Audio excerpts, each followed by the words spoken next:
Bhojpuri first blog, माय first blog video देशभक्ति होना था भाई। झंडा के तैयारी करा था 15 अगस्त और अमृत महोत्सव भी है, तो करे तैयारी करते हैं जा। फूल झंडा सब उपाय करते हैं जा। बेंगलोर में बनी जा, हमने कुछ उपाय नहीं थे, लेकिन जितना बा उतना घर तो बा नहीं है।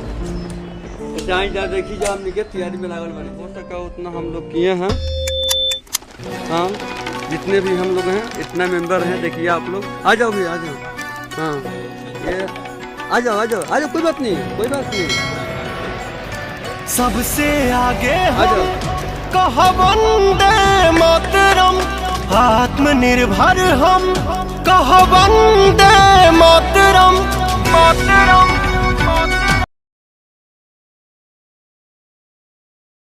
जन गण मन अधिनायक जय हे भारत भाग्य विधाता।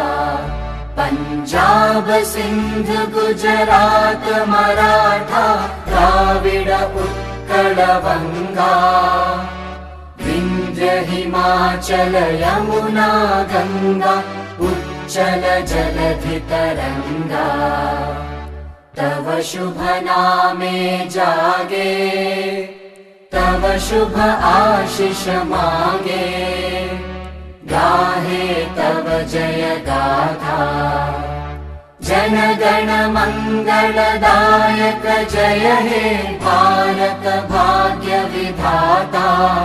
जय हे, जय हे, जय हे, जय जय जय जय हे। वंदे मातरम। यही हमारा हिंदुस्तान का और हिंदुओं का सम्मान है, यही हमारा जान है। आप सभी देशवासियों को 75 माने कि अमृत महोत्सव का ढेर सारा शुभकामना।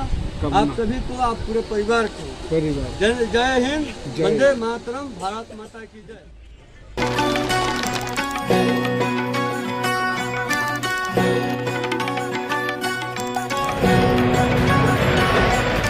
सबसे आगे हम कहा वंदे मातरम, आत्मनिर्भर हम कहा वंदे मातरम, मातरम।